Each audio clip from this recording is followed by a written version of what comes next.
Ah, Metal Gear Solid. A story loved by millions of people who still don't understand any of the plot, but keep loving it anyway. And Metal Gear fans don't just love the games, they love their dad too, Hideo Kojima. The devotion to Kojima is cult-like, and for good reason. Like, this guy is responsible for some of the best games ever made. So, what happens when he leaves?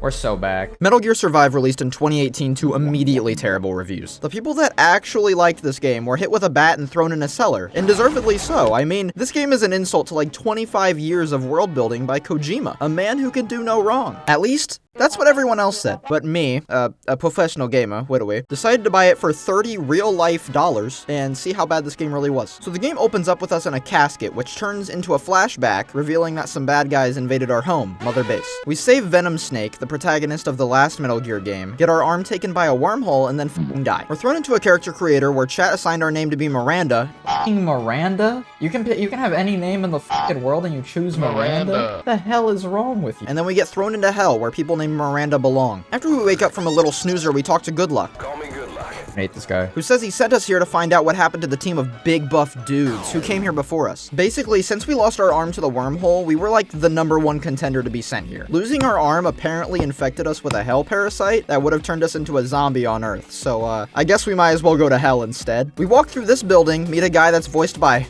Matt Mercer, and get introduced to the enemies. The game calls them Wanderers, but I'm just gonna dead name them and call them zombies. And the zombies actually look super cool. Why, you might ask? Probably because the guy who did all the monster design in this game is Masahiro Ito. You know, the guy who made...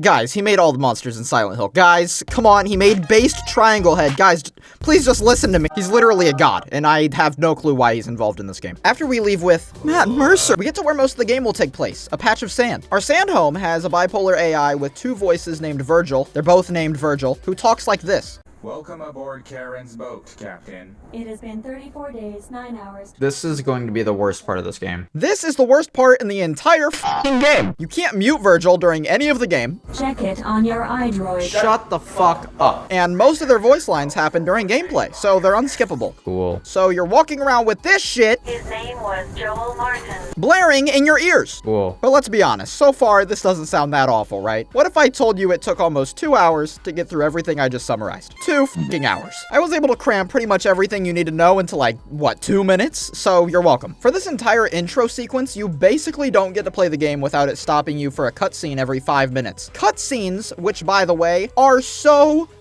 boring. We just went over some basics, but this was time well spent.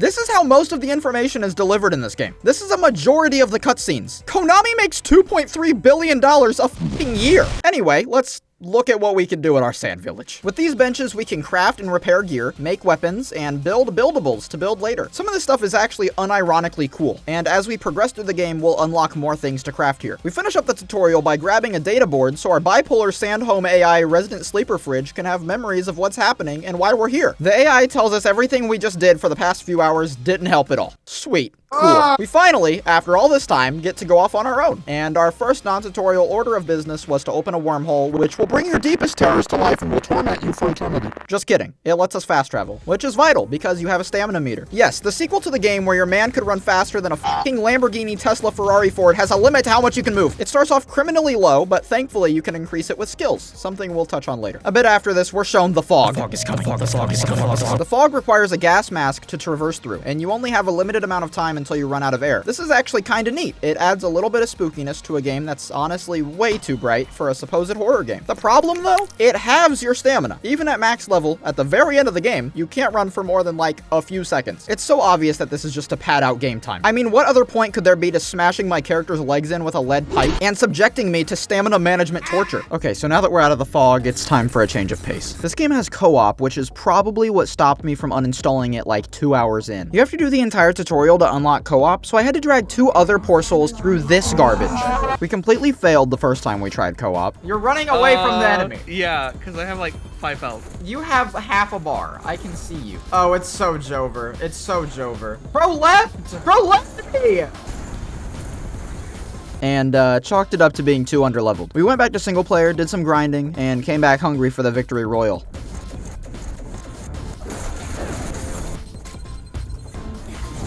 An A! Hey! Good job. So now that I've proven that I'm an experienced combat veteran, let's talk about the ways you can kill things. I went mostly the whole game maining a pointy metal stick and a chain link fence, which probably sounds really, really bad, but I swear it was a great combo, so just let me explain. When I put down the chain link fence, I could stab and shoot zombies through it without actually having to risk my health, which was like nothing at this point since we were still pretty low level. It only takes a few hits in this game to kill you, so the chain link fence stabby stick strategy was kinda great for me. Did you hear me mention shooting? Yeah, I somehow had a pistol at this point in the game. When did I get it? Zero clue, but it was powerful. One-shotting enemies from far away, once again, without actually having to risk my health, was incredibly helpful. While guns don't carry a lot of ammo, they're great in a pinch, or if you want to reenact the time JFK's head just did that.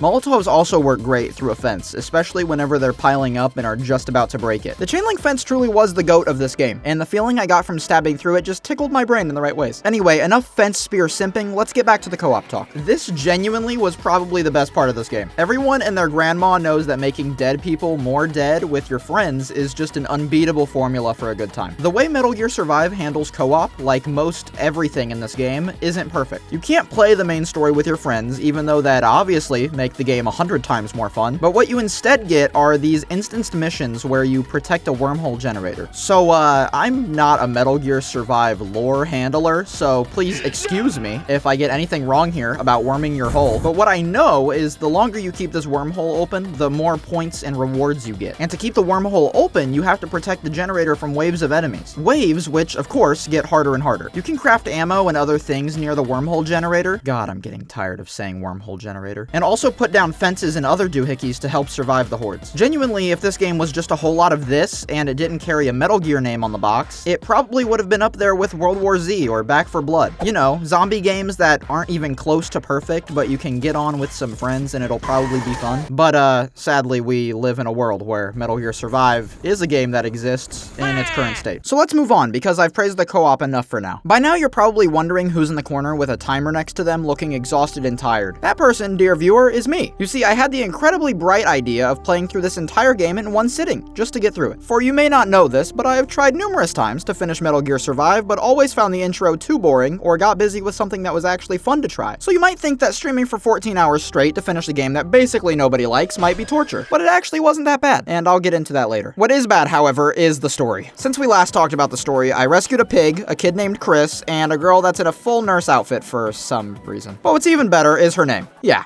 She's also named fucking Miranda. I told you that people named Miranda belong in hell. After saving the loser version of Miranda and getting enough data boards, Smart Fridge tells us to get out of hell, we need to build our own wormhole generator. And to get enough energy to open the wormhole, we needed to get a wormhole digger. I am so fucking tired of talking about wormholes. So for now, we're powering up some wormhole diggers. On our way home, we meet this big worm thing made out of crystals.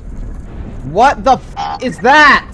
We recommend you avoid contact with it. Avoid contact with it and return home. I am fine doing that.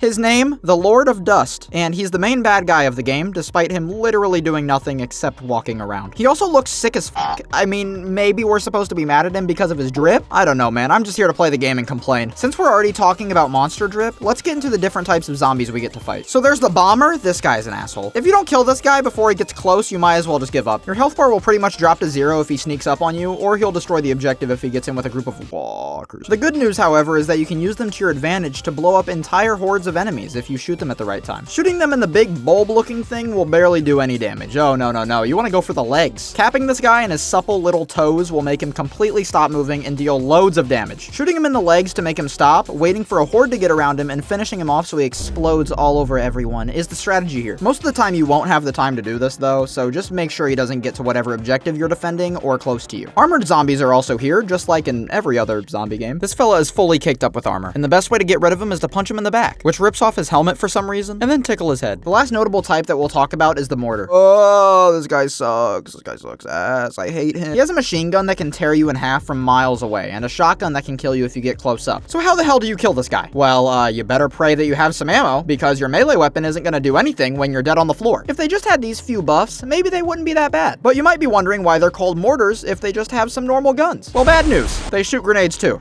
Just like, you know, Mortar? The grenades they shoot can snipe you if you aren't careful, and just like the bombers, they can tear through your health. So the strategy here is to just get close enough that you can shoot them, but not close enough that they shoot you with a shotgun. And also dodge bombs on your way there. And while you're doing that, make sure you don't get hit with his machine gun. And also make sure there's no other enemies on your way there. Easy enough, right? Alright, so I think I'd be crazy if I ignored the blatant asset flipping in this game. If you've even seen someone play a little bit of Metal Gear Solid 5, you can tell that literally every piece of the environment here is stolen from that game. Like, I don't know if the budget was all blown on Matt Mercer voicing one character, but there's close to nothing that's an original asset here. There's zero mention in the game about why this version of Hell looks just like Afghanistan, and later Africa. Sure, the map layout is technically original, but all of the textures are the exact same. I just guess they thought people wouldn't notice? The asset flipping isn't really surprising when you do a little bit of thinking, though. This game plays exactly like the Phantom Pain. The character creator is incredibly similar, the gunplay is a one-to-one copy, the movement's the exact same, except for, you know, the dog shit stamina meter. This all makes sense when you realize it's the exact same game engine, an engine that was made just for Metal Gear Solid 5 by Kojima's team and used for pretty much nothing else, except for this exhilarating looking soccer game. So this game, at its core, is just a mod for the Phantom Pain, and to be honest, it really feels like it sometimes. But this isn't exactly a bad thing, since the Phantom Pain is one of the best feeling games ever made. But it's also not exactly what you might want from a $40 game developed by a AAA company. To be fair, if Activision can do it every year for 20 years straight and charge almost double that, then anything goes, I guess. With all that being said, something about the Afghanistan and Fog combo is phenomenal. But that's also probably because the idea is stolen from Metal Gear Solid 5 as well. Do you see a running theme? The things I found myself enjoying about the game are just things that came straight from Kojima's last Metal Gear game. And look, if you're trying to prove that your most successful IP can continue without the guy who created it all, using all the mechanics and ideas he came up with probably won't help your case. But let me go back to the similarities here. For example, the movement in Survive is more than just similar, it's the exact same animations as in the Phantom Pain. Because if it ain't broke, don't fix it, I guess. It's more than just the sand and rock textures from MGS5 being reused. Sometimes it's entire parts of the map. Even whole buildings were apparently just free game to use. Hell, even entire moment-defining parts of Phantom Pain like Sahelanthropus are just dropped into Metal Gear Survive for segments of the game. But let's talk about one of the more unique ideas in Metal Gear Survive. A fully functional base building and management system. They made this out to be kind of a bigger deal in the trailers than it actually turns out to be, which continues Survive's running theme of almost any original idea being incredibly flawed. You see, this sounds and looks really cool, but there's almost zero purpose to any of this. Not to mention, there's basically zero downside to letting the people you're babysitting just starve. So why waste time and resources getting food for them? In the end game, these things understandably start to matter. But I'm not gonna act like this is some sort of MMO when the average player count on Steam is literally less than 20 people. Setting up base defenses is pretty cool, but it only matters in two parts of the story, which is annoying because both defenses cost money and resources which you could be using to upgrade your own weapons or gear. This is another thing that I've been told matters more in the end game, but like I said, we're not going over that in this video. There's zero instructions or tutorial for how to get resource generators like this goat farm or crop tiles to work. These are supposed to make food and stuff for your people to eat, but I just couldn't figure out how to get it running. But here's the kicker. After not playing the game for a month, and while preparing this video, I logged back in to find out that they just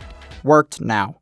Huh. The entire game I let my people eat nothing but the sand on the ground, and they didn't have a single complaint. Meanwhile, I kept myself fed because there's a food and water system in this game. Yeah, to keep your stamina and max health up, you need to be constantly eating food and drinking water. Which might sound simple enough, but you have to eat and drink like every 10 minutes. And it doesn't help that you have to stop what you're doing and go through like 3 menus just to fill your mouth with whatever rations you have in your pocket. Putting eat food to some kind of button would 100% make this better. Or, you know, maybe make it so I don't have to eat after every brisk walk. Either way would have made it tolerable. But of course, it's just another idea that falls flat. It's micromanagement at its core, and for people that like that, then it's probably great for you, but I hated this part. Anyway, let's get to, without a doubt, the worst part of this game, the plot. So I've tried to say the bare minimum about the story so far, just due to how boring it all is. As someone who dedicated 14 too many hours trying to understand it, and even longer trying to make a segment that sums it up without being equally as boring, I can confidently say the story is not good. I don't know why, but reviewers were actually pretty happy with the plot, and unhappy with like every other part of the game, which just makes zero sense to me. But yeah, this plot is genuinely terrible, so let's just get to it. Metal Gear Survive is kinda like if you ask ChatGPT to make a Metal Gear plot. I mean, it even has a plot twist. And like every Metal Gear game, the plot is incredibly confusing and hard to follow, so if you want to understand what's happening, then you should probably open up a wiki. But yeah, let's just pick up right after we got all of that wormhole energy that I talked about earlier. So we opened a wormhole with the worm energy so we can get home from hell, but good luck, you know, the guy that I hate. Fucking hate this guy. Apparently he committed self-die, and now his boss is in charge of our mission. He tells us that we need to increase power to the wormhole because it's not enough to get home, but that actually ends up summoning the Lord of Drip to us. Everyone jumps in the wormhole to get away from him, and we teleport somewhere new. Good news, we're now in an Africa-themed sand patch instead of an Afghanistan-themed sand patch. But bad news, Good Luck's boss turns out to be a bad guy who wanted to bring Drip Lord through the wormhole so he could harness its energy in the real world. That's,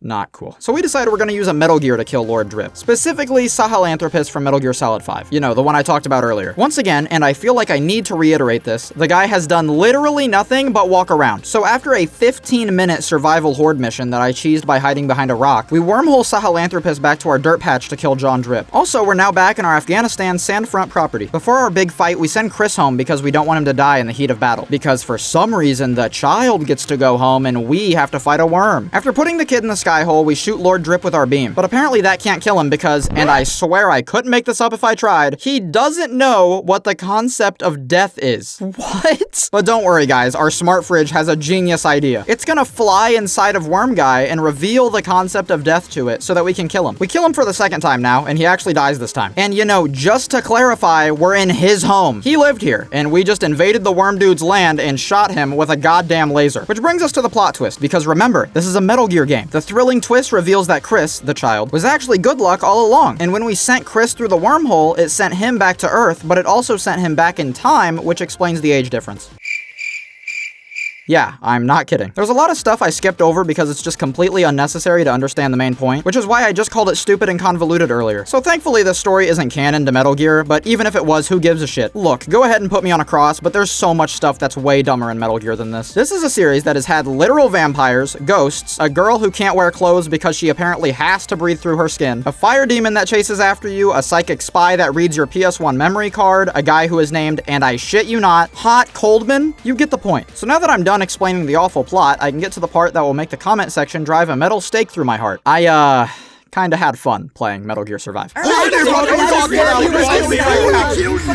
Okay, calm down. Let me explain. Jesus. So there's a lot of conditions tied to that statement, but there's genuinely a lot of positives in this game. More than negatives, actually. I loved the co-op. Like, I wish that was the entire game because I think it's perfect. And I'm not even exaggerating when I say that. The wave systems, the deployables, the combat, the little side tasks in between waves to get better gear. It's literally some of the most fun I've ever had in a co-op setting. Was the story a slog to get through? Yes. Are these god-awful text cutscenes annoying? Yes. But is the gameplay actually pretty fun? In my honest opinion, yes. I covered almost everything negative that I feel towards Metal Gear Survive, and so have countless other videos. But I'm gonna be the first to stand on a soapbox and say, it's not that bad. It's alright. I kinda liked it. Metal Gear Solid 5 is one of my favorite games ever made. It's a perfect video game. And Metal Gear Survive takes the entire core of that perfect video game and puts it into a zombie setting. And I really like zombie games. So does it feel anything more than a mid spin-off? No, but that's honestly just fine. And all of the crying and moaning about Kojima not being involved is performative at worst and just whiny white knighting at best. Kojima wrote and directed pretty much all of Metal Gear, and he did a great job at it, of course. But it's not his game anymore. It's an IP owned and bankrolled by Konami, which is a corporation whose job it is to make money. It's not a surprise that they're going to try to profit off of one of the most popular IPs in gaming history by combining it with one of the most popular genres in gaming history. So even without separating Metal Gear from Metal Gear Survive, I had fun. A lot of fun. I'm not saying it's a great game, but even with all of the criticism I laid out, it was actually enjoyable most of the time. Of course, me having fun ties back to what I said a few minutes ago though, which is that a lot of these things I enjoyed are just gameplay elements from Phantom Pain. But breaking news, that doesn't make it any less fun. For example, Red Dead Redemption did a similar thing in 2010. It was $30 to buy its zombie DLC turned standalone game, and it was critically acclaimed. IGN even gave it a 10. Is this comparing apples to oranges? Kinda. But Undead Nightmare used the entire same map and gameplay, of course, as Red Dead Redemption, and no one cared. Undead Nightmare, which I love, mind you, doesn't even have half of the content that Metal Gear Survive has. Spider-Man Miles Morales, another standalone expansion, except this time it was $50 on release, also uses the same map and gameplay as Insomniac's Spider-Man. But don't worry guys, they added an inch of snow to everything, so here's some great review scores. You might say, oh, well, that was just an expansion. Normal games don't do that. Oh yes, they fucking do.